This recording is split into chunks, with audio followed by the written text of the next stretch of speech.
Welcome to Night Bites.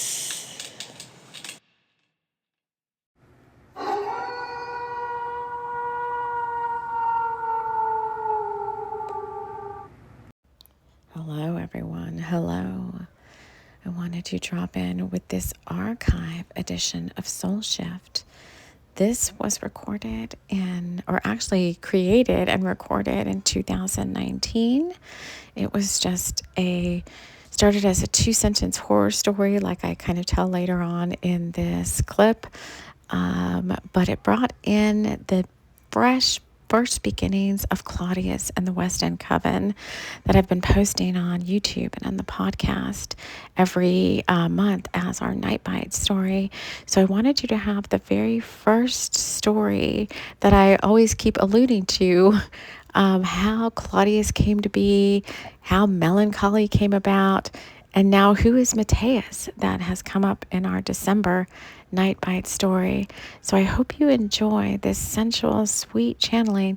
And this was before the podcast was even TLC for the Soul, and I was calling it something like Oak and Owl. So enjoy this little archive edition. Take care. Hello, everyone. Welcome to episode 3 of Oak and Owl podcast. I'm your host, TAMI Lynn Chambers. And we're going to settle in for a full moon storytelling. We've entered into sacred space, so I ask you to grab yourself a cup of tea or coffee or something sensual, because this is a Taurus full moon. And this storytelling is always a healing storytelling that I write, but this one is especially essential for this Taurus full moon. And the purpose is to open, activate, and clear the sacral chakra, which is the seat of our creativity, our power, our sensuality.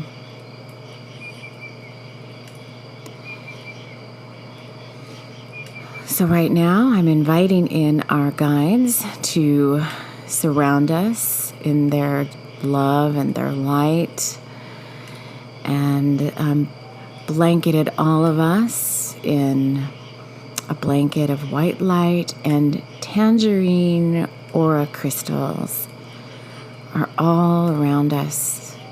Imagine yourself sitting outside in a circle under the full moon, or around a little campfire telling this tale,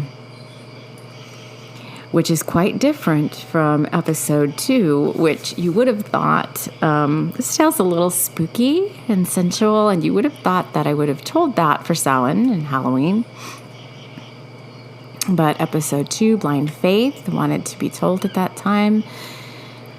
And really right now, as I'm recording this, we're still kind of in that Samhain, new beginnings, new wheel of the year starting. Still in that energy of the goddess is very strong right now.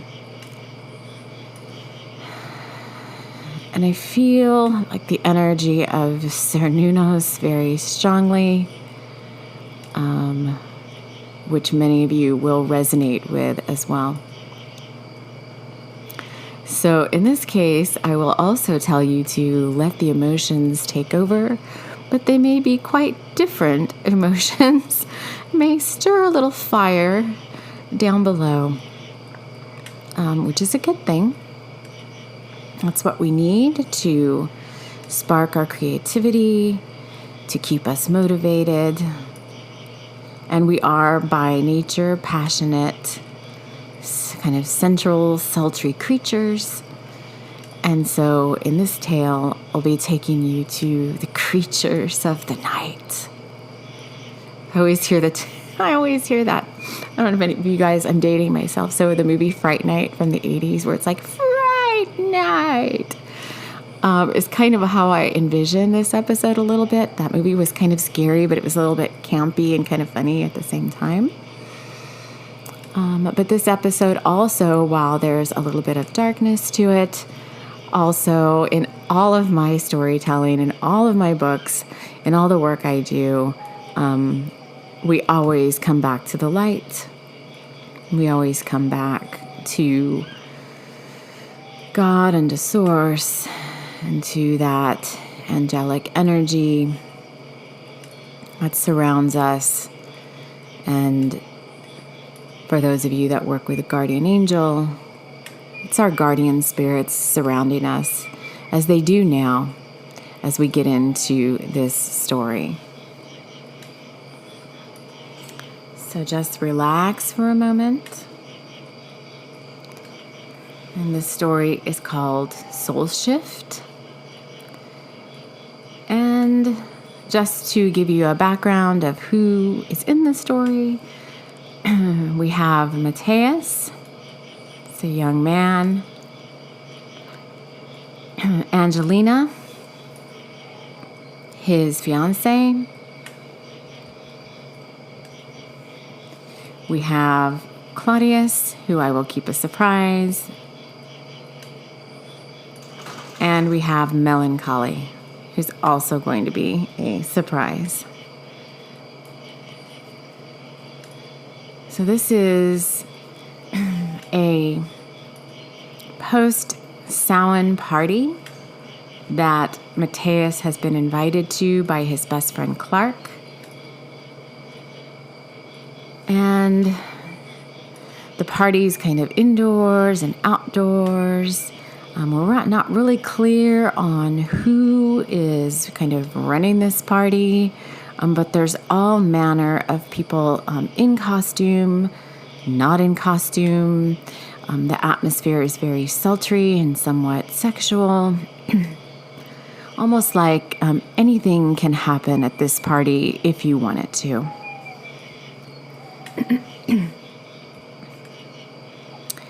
Well, Matthias is just kind of hanging out at the party.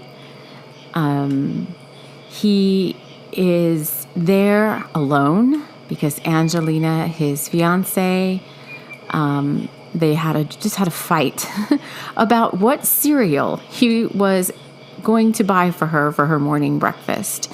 And so, as we know, sometimes when you're in a partnership with someone, sometimes the littlest, silliest things can turn into like a silly quarrel where later on you're kind of like, what were we even fighting about? Well, in this case, they were kind of still angry at each other, and Matthias was like, oh, screw it, I'm just going to go to this party with my friend. Well, Matthias is at the party. He's not dressed up, but he's just kind of hanging around, like watching all the goings-on at the party. And like I said, there's all manner of people here. And Matthias has caught the eye of Claudius, who is an older vamp who admires a tight butt and firm abs. And Claudius thinks to himself, I could add this one to my coven. But I'm really more drawn to a one-night stand and a firm bite. Goodbye. Matthias obviously is not there to hang out with a vampire.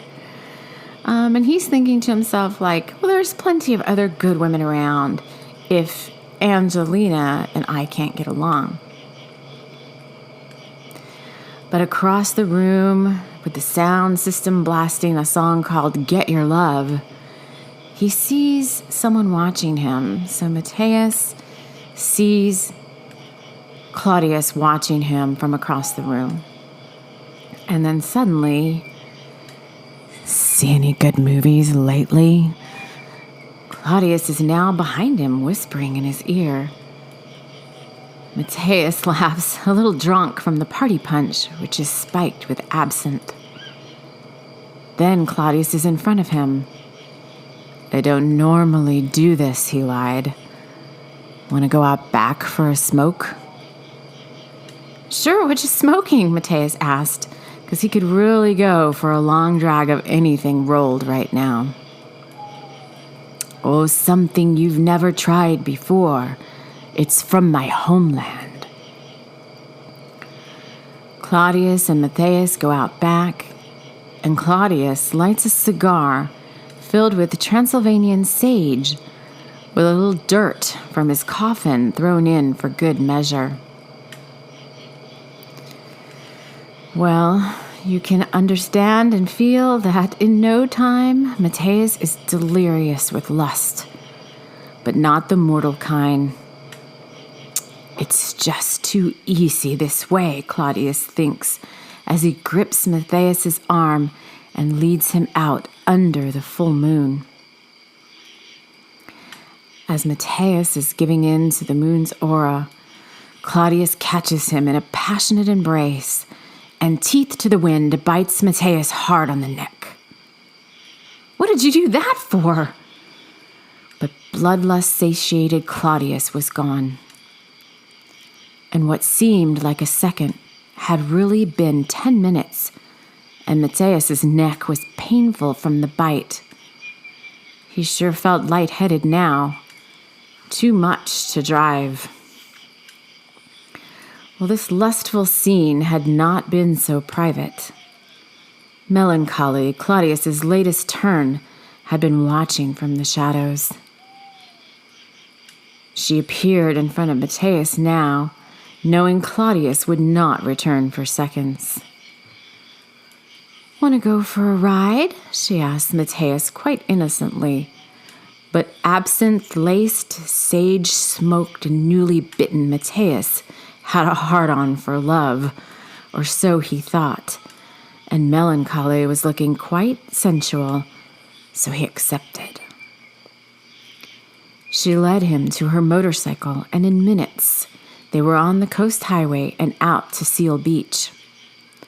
It was an easy place to feed if no human were available. They walked out towards the breakers, and under the full moon, Matthias asked Melancholy what she wanted with him. Surely this superfine girl was making a mistake. "I want a friend," she half lied. "I'm lonely, and you look like a nice guy." "You're joking," he laughed, still rubbing his neck. He was starting to feel funny inside. "Does this look like a joke?" Melancholy stripped down to bare flesh and started towards the water. "Swim with me, then you must feed." "What the heck?" But the part about feeding and all thoughts of Angelina were lost now as he stripped down and followed her in. Waves crashing, they swam under the moonlight. Melancholy even howled once longingly at the moon. Breathlessly, they crawled out from the waves onto the sand. Embracing, clawing, and clutching at each other, Melancholy looked him straight in the eye. "Do you like me?" she asked. "Because I really like you." Matthias, blind with passion and a throbbing in his head now, too, answered quickly so he could get on with it. "Sure, of course, but—" "Shh." Melancholy stopped him with a finger to his lips. "You must feed first, and then you can have me. We could be together forever if you want." "What do you mean, feed?" Matthias was still drunk, lightheaded from the loss of so much blood. That uncaring vamp Claudius, Melancholy thought, he's almost drained this poor kid dry. Melancholy, cutting her skin over her left breast, told him to drink. "But I don't know how." "Just suck right here. Let me help you," she said, leading his mouth past her breast and towards the wound. He suckled. Matthias felt that he wanted this blood, But he didn't know how to drink yet, so he spit out the blood he had collected from the younger vamp and dried his lips. "I can't do this," he said, feeling somewhat disgusted with himself. "You must, or you'll die." "I feel like I'm breaking apart inside. What's happening to me?" "Your soul is shifting to the dark now. You've been bitten by a master vamp.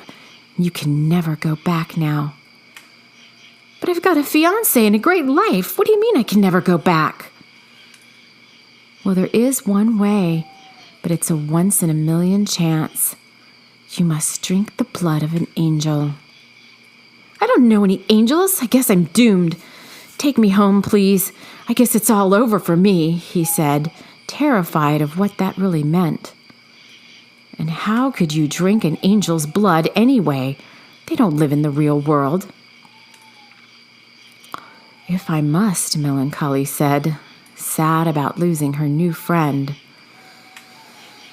Depositing Matthias at his apartment, she pushed her card into his pocket. "Call me immediately if you change your mind. It's the only thing that will save you, but do it before dawn."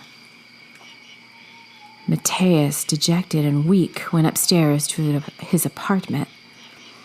Angelina was waiting for him, worried, because it was so late. "What happened to you?" She sees the bite mark, the lost look, wet clothes, and smells a woman's perfume. "I'm going to die if I don't drink either the blood of an angel or a vamp. But I'd rather have the angel." He falls into Angelina's arms, weak and afraid. "Oh, my darling, what has happened to you?" She opens her shirt, exposing bare breasts. She cuts her skin with her fingernail and moves his blue lips to the wound. "Drink, my love." He sips as a heavenly harp plays in the background, and Angelina smiles.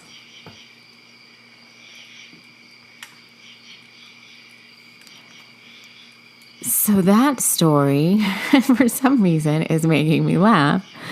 But when I wrote it, was actually quite stirring in another direction. So this story is quite evocative and indicates the kind of feeling around this full moon that's coming up on the 12th. So listen to this as many times as you like between now and then, because as I say in all my storytellings, this podcast has multiple layers to it. And my voice is transmitting healing, light codes, and light language to help you open and clear that which no longer serves your highest and best good. The story in this case was obviously very sultry and was channeled, actually channeled it yesterday. Just like I said, just setting the intention to channel it. And I really wasn't sure what story was going to come through. Although Matthias, the vamp, came through to me a few days before that, at all places as I was updating my Goodreads feed, answering some questions from readers. And I was asked to tell a 2-sentence horror story. And Matthias came forward and channeled a 2-sentence horror story from him. So just because I'm an earth angel doesn't mean that I don't enjoy a good scary story every now and then. And just particularly drawn, especially this time of year, to, all the good werewolf and vampire and scary ghost stories. And I make sure that I balance that out with plenty of good light and other stuff to balance the light with the dark. So I hope you enjoyed this podcast episode. If you do, please, I think you can subscribe on most platforms so that you know when a new episode has been added. This episode was brought to you by Flame. Rockaway Point's one and only hot yoga studio. You can do this, Rockaway Point. Get yourself in for a flame yoga hot body session with Sandra McGee. She will push you to your very limits in the over 100-degree studio temperatures. You are sure to get your hot yoga freak flag on. Go ahead and join us at Flame.